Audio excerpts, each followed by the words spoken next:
There's a lot of talk about Nick Cage movies. We did a kind of a top 5 Nick Cage movies. Yeah, check that out on our Patreon. On our Patreon, and we're going to talk about one that's a little bit obscure. I don't think a lot of people have seen it. We'll talk about a little reasons why, but of course, it's a Nick Cage movie I love because he's in his Canadian tuxedo. It's a denim jacket. If you That's didn't fair. know. He had me at one-handed push-ups. He does one-handed push-ups. So we're going to talk about the obscure movie that I don't think a lot of Nick Cage fans know about, Red Rock West.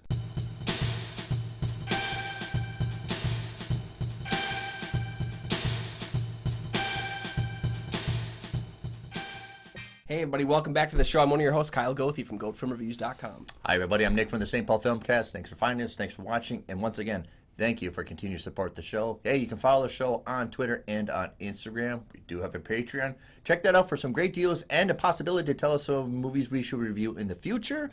We also got a lot of good new content from this year alone up as well. And also, Kyle and I are members of the Minnesota Film Critics Alliance. Check out that webpage for critics' reviews as well as ours. And today we're talking about from 1993. My God, it's 30 years old. Red Rock West. Drifter Michael Williams has arrived in Red Rock, Wyoming, looking for any possible work. He's mistaken for a hitman, Lyle from Texas, by a local bar owner. And Michael takes the cash and plays along, but soon he finds himself having trouble escaping from Red Rock as his lie becomes unspooled. Okay, so there's a lot of good things we could talk about for the background. I don't think a lot of people even saw this movie unless you saw it at the Toronto Film Festival where it got released, or you went to the San Francisco theater where the guy picked up a copy and started releasing until you figure out who has the rights to this. They had to stop. But I don't think anybody saw it until it became available to after leaving Las Vegas, which came around in 94, 95. Okay. And so I think the accessibility was a little bit delayed for this movie, and that's another reason why the obscurity is still involved. Well, it sounds like the producers pretty much gave up on the movie. They didn't show up to the previews, which was when they showed it to audiences to get information. They didn't even show up. Yeah. The movie, there was this whole argument about this movie is unmarketable because we're not sure if it's a film noir or a western or a mystery film, and that no one understands what the movie is going to be. And it's like, it's not that difficult to understand what this movie is. No, but I think at the time of, this came out, this was made, and it was in film festivals around like Jurassic Park, Last Action Hero, the 93 blockbusters, and you want to slide this in here that people are like, how do we going to market this to compete with that? Exactly, yeah. So this is how I got to, because leaving Las Vegas catapulted really is stock for Nick Cage. And I think that alone, okay, now it's put this in mass production, this movie, and that's why I think I didn't even see it till after I got to see Leaving Las Vegas as a rental, and then I could see this on the shelves. But I don't think I've ever remembered seeing it on the shelf prior to that till he bought his Oscar for Leaving Las Vegas. I actually was watching Roger Ebert and Gene Siskel's review of it for their show. They actually gave the film 2 thumbs up. I think it was on Gene Siskel's top 10 of the year. He loved the movie. Ebert loved it, just not as much. And it's ironic because it was on the same episode that one of my favorite movies, Clifford, was on, which is very much a 2 thumbs down movie. But, it's a Martin Short movie, right? Revisiting their conversation about it was interesting because they were just praising the film, but they also said they're not sure, like, there's not as much buzz going on in this movie, which was ironic because I think it was one of only 2 films they gave 2 thumbs up to that week. And, everything else kind of just passed it by. I think he did a follow-up. Ebert did a follow-up about what happened, how come this didn't get mass production and distribution. Yeah, they used to do pickups of when the film would hit home video, they'd be like, why didn't you see it? And in fact, on this episode, they were talking about why didn't people see Carlito's Way? Because Ebert was raving about that film, which didn't do as well in theaters as he thought it should have. So a lot of people have seen this movie kind of compared to, I think, Blood Simple meets the Catherine Bigelow movie, Dead. Dead Again? No, Dead not something. Dark, Near Dark. Oh, okay, yeah. So a lot of people say it's like Near Dark meets Blood Simple. Very much Coen, Blood Simple, very much a Western neo-noir. Yeah. I think if you could probably do a double feature of Red Rock West and Blood Simple together. Yeah, I saw definitely, and of course you have 2 brothers writing the film as well, John Dahl and his brother Rick Dahl. Rick didn't do a whole lot more writing and work in the business. John Dahl, of course, did films like The Last Seduction, which we talked about. Yeah. I think a pretty underrated horror movie in Joyride, as well as Rounders, and he's actually made a huge Well, it's got Steve Zahn in it. Yeah. I got to It gets a high rating just for having Steven Zahn and Joyride. John Dahl actually went on to have a really prolific career directing television. He's done some of my favorite shows, from Californication. He did episodes from every single season of that. He did like an entire season's worth of episodes for Dexter. He did The Walking Dead. He's done a lot of these big kind of credit items. Yeah, and also if you're interested and want to go down the rabbit hole of John Dahl, check out Rounders with Matt Damon. It was a movie he made immediately after Good Will Hunting, about the addictions of poker gambling. But what happens if you're really good at it? Is it an addiction if you keep on winning? Yeah. Yeah, I think the thing is, John Dahl doesn't have like a name in the business. Like, he's not one of those flashy names. And I think Ebert and Siskel actually agreed, like, these two are going to be names. These are going to be two brothers that are going to keep writing. Didn't end up happening. But he's done consistent work, and I think he's known mostly for Rounders. Yeah. But he's done some consistent work all throughout his career. Other people, when they critique this movie, give a lot of influence of David Lynch, simply because a lot of you have Dennis Hopper in the movie and Nicolas Cage in this movie. He just finished doing Wild at Heart, and then he did this movie. And then you have kind of Dennis Hopper kind of doing the same kind of character that he did in Blue Velvet. So everybody's kind of like, well, it's Sailor from Wild at Heart meets Frank Booth from Blue Velvet kind of thing. But I can understand the similarities, kind of playing that same kind of characters from those movies. That I think this is very David Lynch. I don't see it other than just the components that the characters are very similar. Well, and don't forget, you also have Laura Flynn Boyle from Twin Peaks. And you have Laura Flynn Boyle, the other person on the poster. It's literally like a, do you like David Lynch? Come see our movie. We have a show. Yeah, I got and, a copy. Yeah. And the movie itself, the poster looks kind of Lynchian as well. Yeah. I did see it, not like, it wasn't prevalent, but I could see what people were talking about when it was compared that way, because Red Rock kind of has this Norman Rockwell feel to it. There was that whole idea. I credit Mick Garris with coming up with this idea, director Mick Garris, who said his favorite type of movies was Norman Rockwell Goes to Hell. And I think I can kind of feel that in the early 90s a lot, and especially with this film. And I do see there's a sense like a dreamlike quality. Right, it's centered around the town, kind of like Twin Peaks is centered around the town, and then all these things are happening centered around the town. And well, and the idea that when you try to leave, you can't really get out. Like, it's almost like this, once you leave, then like, crap, I forgot my something, I got to go back. Yeah. The irony, of course, is that we probably see that sign leaving and entering Red Rock more than some of the secondary cast. How many takes do they have to do just the sign? Okay, let's do a crane shot of this. Now we do this. Yeah. John, we got the sign falling over again. So a lot of people said a lot of influence of David Lynch. We mentioned Blood Simple and Catherine Bigelow's Near Dark, and I think you got kind of the aesthetic, what it is, before you get to see it. It's another thing of this movie, it's hard to find a copy. The one I got is in Spanish. It's very difficult to find a copy. In fact, even when I ordered from Amazon, it took almost a month to get. Yeah. And we were going to do our Nick Cage critiques, and I wanted to watch the movie, and I ordered it, and it took almost 4 weeks for it to delivery, and it's not even a copy I want. It's nothing much, but it's just one of those things. It's very difficult to find. It's not streaming anywhere. Yep. And I think it's one of those of who owns the rights kind of entanglement that's been part of this history of this movie ever since. Well, yeah, because you have like in America, it does sound like the movie had a production company that's holding the rights, but it's kind of a confusion about who's allowed to release the film that's causing some of the issues, as well as some of the rights with the music, which is ironic because Dwight Yoakam's song closes out the film. It was in the movie, and it's like, where's the confusion for that? Is that the song causing it? But then you have Polygram that's outside the U.S. They took over the worldwide distribution. Okay. It sounds like they've done a much better job at releasing the film, even though Polygram folded and was purchased up by another company. Someone knows how to release this movie because Germany apparently has a really good Blu-ray for it as well. So, in essence, you probably have the same difficulties getting a copy as much as me, that you're not going to get. You're going to get one that's probably made internationally from outside the United States.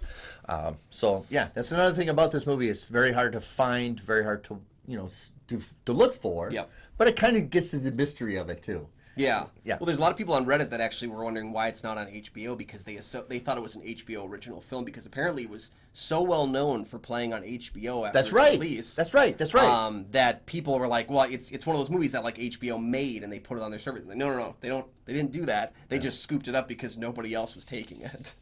So it actually found a lot of its heat on HBO after the fact. And people kind of related it as being one of those like hidden gem movies that you just can't find on the service. It turns out it's not there.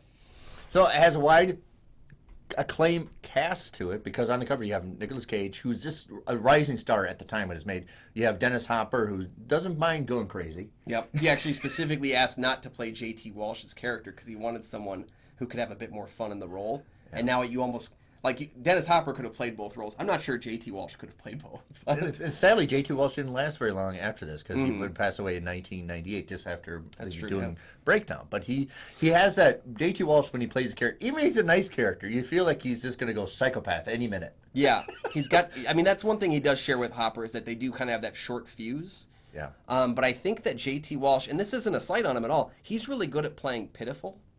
My biggest memory of him is he's in the adaptation of Stephen King's Needful Things, where he plays like the guy in the town who's basically squandered the entire town's budget betting on horse races, and now he's found a way to get it all back, and he's just this pitiful, slimy. He's a little more introverted, Ronnie Cox pitiful. Yeah, where he can play that. Where again, that's something that Dennis Hopper can't play pitiful as much because he's just kind of so loud. He's got to be outland. He's got to dress loud. Yeah, and that I think the casting's right. You got Laura Flynn Boyle, who was just kind of unknown at the time in the early '90s, who's kind of playing. Of course, this is I would call this a neo noir, and get to review why I would call this a neo noir. But she's in here kind of playing like a femme fatale. But it's one of those like we didn't know who she was at the time, other than Twin Peaks.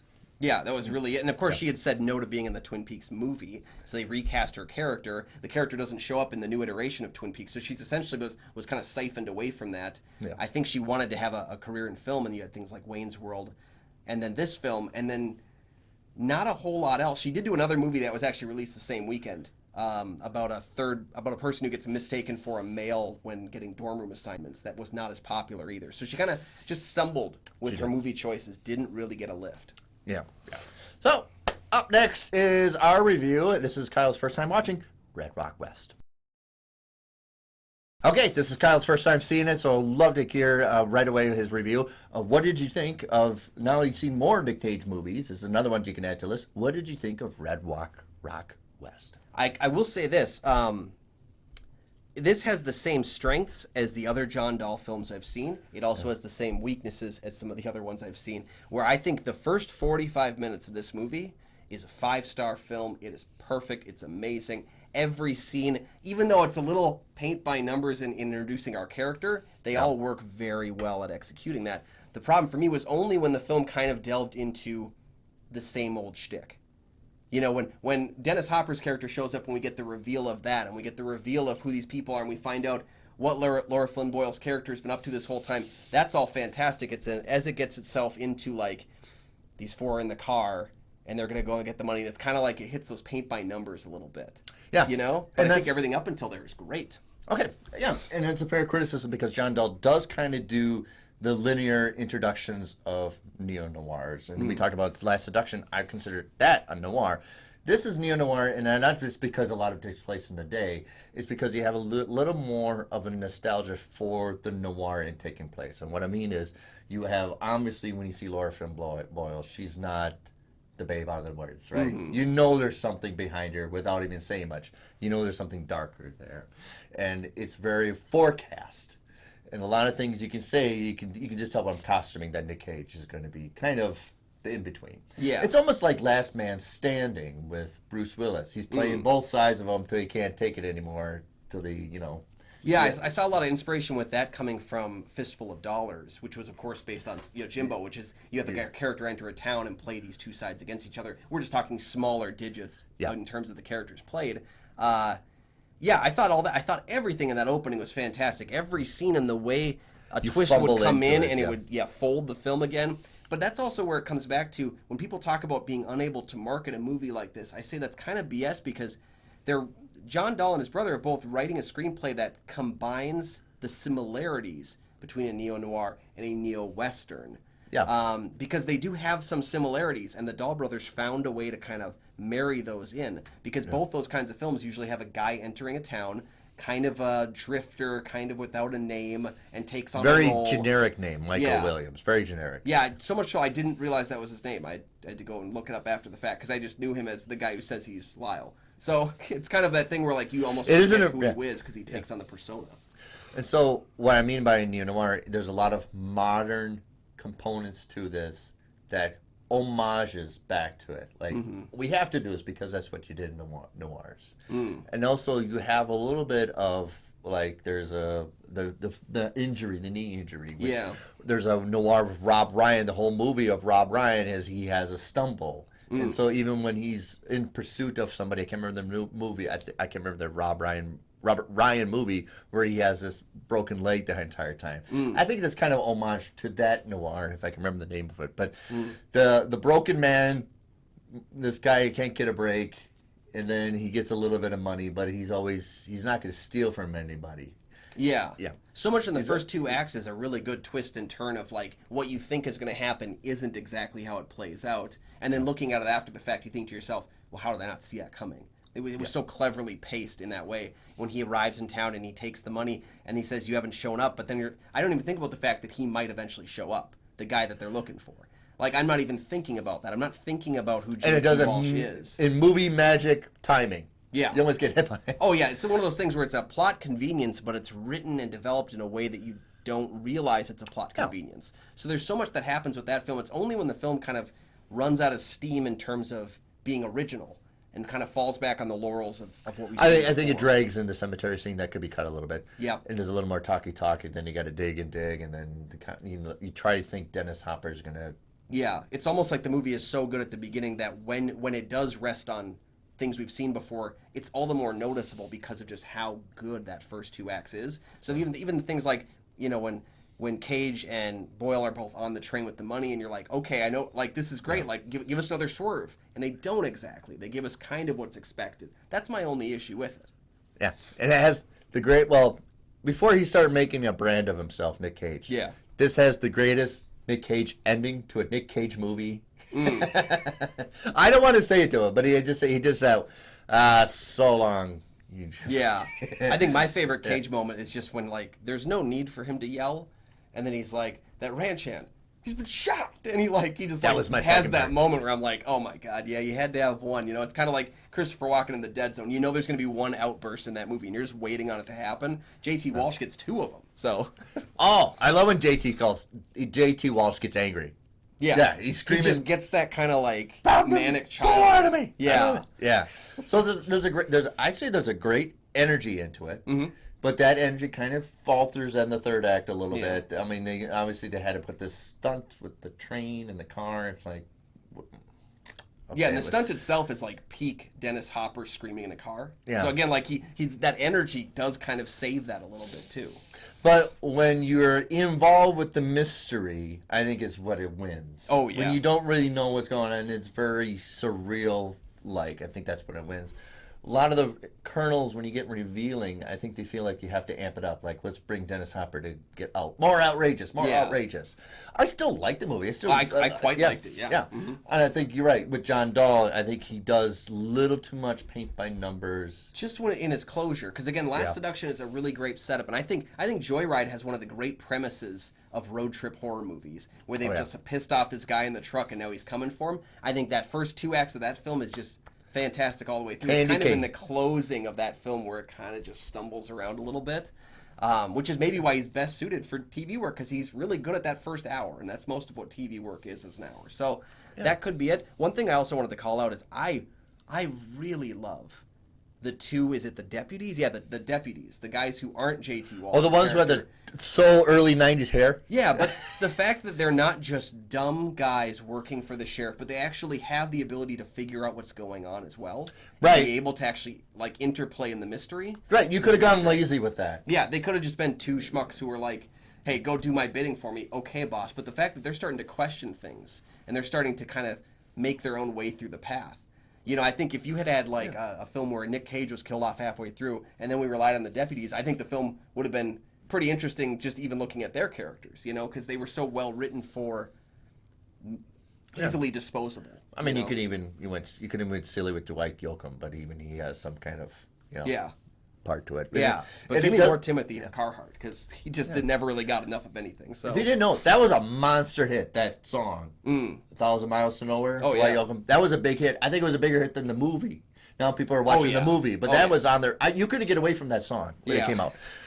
That was a big hit, because I remember the credits were only go, well, I got there's that song again. We played it during when I was in high school. Yeah, and it also played on the menu when I was trying to figure out how to find the English language. So I heard a lot of stuff on there. Dwight Yoakam, yeah, and he's also done another noir, which was the Jodie Foster one. Oh yeah, Panic Room, which we've covered on the show. Go way back, we covered it. We've covered Panic Room. Yeah, we're getting to our noirs. So, Have you seen Red Rock West? Yeah, if you haven't, there's probably a reason for that because we already- can't find it. So Right. it's not even on YouTube. But if you happen to have had a copy of the film or seen it in the past, let us know your thoughts on it down below. And if you haven't seen it, this is actually one of those ones where I would say do some looking at the import because it's probably worth finding an import for it. It was a lot of fun.